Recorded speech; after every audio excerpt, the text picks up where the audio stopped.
کوئی مسلمان جب پہلی مرتبہ کسی عورت کی خوبصورتی دیکھے پھر اپنی نگاہ کو نیچے کر لے تو اللہ تعالیٰ اس کو عبادت کی لذت عطا فرماتے ہیں۔ اللہ تعالیٰ فرماتے ہیں، جس نے میرے ڈر کی وجہ سے بد نظری چھوڑی میں اسے ایمان عطا کروں گا جس کی حلاوت وہ اپنے دل میں محسوس کرے۔ حضرت تھانوی رضی اللہ تعالیٰ عنہ فرماتے ہیں، بد نظری چاہے کتنی زیادہ کی جائے، چاہے 1000 مردوں اور عورتوں کو گھورا جائے اور گھنٹوں گھورا جائے، تسلی نہیں ہوتی۔ بد نظری ایسی پیاس لگاتی ہے جو کبھی نہیں بجھتی۔ غیر محرم کی طرف شہوت کی نظر سے دیکھنا فساد کا بیج ہے۔ شیطان غیر محرم کے چہروں کو بنا کر پیش کرتا ہے۔ اللہ تعالیٰ نے ایک سے بڑھ کر ایک کو خوبصورت بنایا ہے۔ انسان کتنے ٹھپے دیکھے گا، نتیجہ یہی نکلتا ہے کہ ایک کو دیکھا ہے، دوسرے کو دیکھنے کی ہوس ہے۔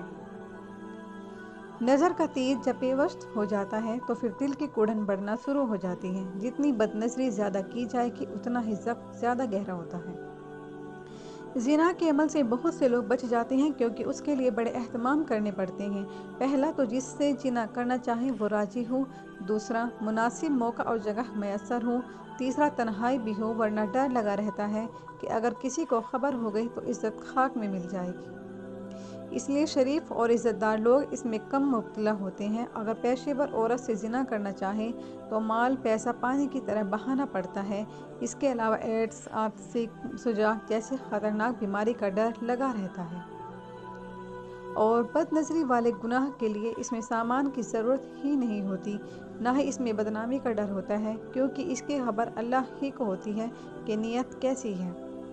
بد نظری سے بوڑھے بھی محفوظ نہیں۔ وہ بوڑھے جو عملی طور پر جمع کی طاقت ہی نہیں رکھتے، وہی بد نظری کے گناہ میں مبتلا ہو جاتے ہیں، بلکہ ان میں گناہ کی حسرت کوٹ کوٹ کر بھری ہوتی ہے۔ بعض لوگوں کا جسم بوڑھا ہوتا ہے لیکن دل نوجوان رہتا ہے۔ وہ ہر وقت جوانی کو یاد کرتے رہتے ہیں۔ کچھ ٹانگیں قبر میں پہنچ جاتی ہیں، کمر جھک جاتی ہے، پھر بھی انہیں جوانی کی تلاش ہوتی ہے۔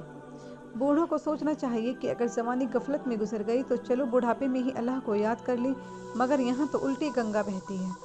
تماشا یہ ہے کہ عورتیں بوڑھا سمجھ کر اس سے پردہ نہیں کرتی، اس سے بد نظری کا گناہ اور زیادہ آسان ہو جاتا ہے۔ شہوت پرست بوڑھے بال سفید کر لیتے ہیں بلکہ دل کالا کر بیٹھتے ہیں۔ حضرت تھانوی رضی اللہ تعالیٰ عنہ فرماتے ہیں کہ مجھ سے ایک بوڑھے آدمی ملے جو بہت سے کاموں میں متقی تھے، مگر انہوں نے اپنی حالت بیان کی کہ میں غیر محرم کو للچائی ہوئی نظروں سے دیکھنے میں مبتلا ہوں۔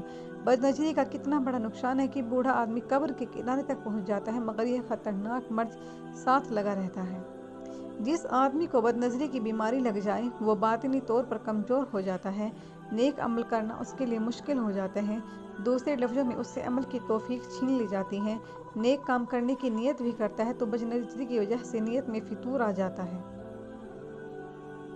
غیر محرم عورتوں کی طرف اور ناعمر لڑکوں کی طرف شہوت کی نظر ڈالنے سے قوت حافظہ یادداشت کمزور ہو جاتی ہے۔ تصدیق کے لیے یہ ثبوت کافی ہے کہ بد نظری کرنے والے حافظ کو منزل یاد نہیں رہتی، اور جو طالب علم حفظ کر رہے ہیں ان کے لیے سبق یاد کرنا مصیبت ہوتا ہے۔ امام شافعی رضی اللہ تعالیٰ عنہ نے اپنے استاد امام واقعی رضی اللہ تعالیٰ عنہ سے اپنے حافظے کی کمی کی شکایت کی۔ انہوں نے وصیت کی کہ اے طالب علم، گناہوں سے بچ جاؤ کیونکہ علم اللہ تعالیٰ کا نور ہے اور اللہ پاک کا نور کسی گناہ گار کو عطا نہیں کیا جاتا۔ شیخ واسطی رضی اللہ تعالیٰ عنہ فرمایا کرتے تھے کہ جب اللہ تعالیٰ کسی بندے کی ذلت و خواری چاہتا ہے تو اسے خوبصورت چہرے دیکھنے کی عادت میں مبتلا کر دیتے ہیں۔ وہ خوش نصیب لوگ جو اپنی نگاہوں کو نیچے رکھتے ہیں وہ بڑی بڑی آفتوں اور مصیبتوں سے بچے رہتے ہیں۔ بد نظری کرنے سے یہ بھی نقصان ہے کہ انسان کی زندگی میں رزق میں سے اور وقت میں سے برکت اٹھا لی جاتی ہے۔ چھوٹے چھوٹے کام بڑے بڑے مسئلے بن جاتے ہیں۔ جس کام کی انسان کوشش کرے وہ ادھورا رہ جاتا ہے۔ ظاہر میں لگتا ہے کہ کام ہو جائے گا مگر عین وقت پر ہوتے ہوتے رہ جاتا ہے اور پریشانی و پشیمانی کا سبب بنتا ہے۔ لوگ سمجھتے ہیں کہ کسی نے کچھ کر دیا ہے لیکن وہ بد نظری کی مصیبت میں مبتلا ہوتے ہیں اور اپنی زبان سے اقرار کرتے ہیں کہ ایک وقت تھا کہ مٹی کو ہاتھ لگاتی تھی تو سونا بن جاتی ہے، اب سونے کے ہاتھ لگا تو مٹی بن جاتا ہے۔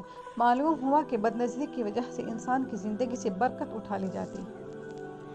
ایک بزرگ کی شیطان سے ملاقات ہوئی اور انہوں نے شیطان لعین سے پوچھا کہ ایسے نقصان دہ عمل کی نشاندہی کرو جس کی وجہ سے انسان آسانی سے تمہارے جال میں پھنس سکتا ہے۔ اس مردود نے جواب دیا کہ غیر محرم کی طرف شہوت کی نظر کرنا ایسا کام ہے کہ میں اس بندے سے امید رکھتا ہوں کہ کبھی نہ کبھی اس کو گناہ میں پھنسا کر اپنے جال میں پھنسا لوں گا۔ جو لوگ نگاہ نیچی رکھتے ہیں، میرے بہت سے داؤں ان پر کارگر ثابت نہیں ہوتے۔ میں نے چاروں سمتوں سے اولاد آدم کو بہکانے کی قسم اٹھائی ہے۔ نیچے کی سمت محفوظ سمت ہے۔ جس نے نگاہ جھکائے رکھی اس نے مجھے نا امید رکھا۔ اسی لیے بندے کو چاہیے کہ جب باہر کہیں نکلے تو اپنی نگاہ نیچی کر کے چلے، اس سے شیطان کی چال سے محفوظ رہو گے۔ بد نظری فحش کاموں کی جڑ ہے۔ جو اس کو کرتا ہے اللہ تعالیٰ کو غیرت آتی ہے اور اپنے کاروبار آلی سے اس کو ملعون اور مردود کر دیتے ہیں۔ بد نظری کرنے والوں کو اپنی رحمت سے دور کر دیتے ہیں، اور جو لوگ نیک بن کر زندگی گزارنا چاہتے ہیں وہ بد نظری سے بچیں تاکہ اللہ کی رحمت سے قریب ہوں۔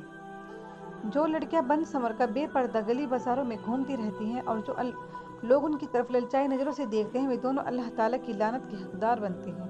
یہ کتنا بڑا نقصان ہے کہ بد نظری کرنے والا گناہ کے دوران انسان اللہ تعالیٰ کی رحمت سے دور ہوتا ہے اور لعنتیں برسنے کا سبب بنتا ہے۔ بد نظری کرنے والے گناہ سے توبہ کرنے میں دیر نہیں کرنی چاہیے۔ ایسا نہ ہو کہ ادھر موت آ جائے اور ادھر رحمتوں کے بجائے لعنتیں برس رہی ہیں۔ بد نظری اگرچہ بڑا گناہ ہے مگر اکثر لوگ اس کو ہلکا سمجھتے ہیں، اس لیے بے دھڑک کرتے ہیں۔ یہ گناہ پہلی جوانی میں شہوت کے غلبے کی وجہ سے کیا جاتا ہے، پھر ایسا مرض اور روگ لگ جاتا ہے کہ قبر کے قریب پہنچنے تک نہیں چاہتا۔ لہٰذا یہ گناہ ہلکا نہیں بلکہ یہ بڑی مصیبتوں میں سے ایک ہے۔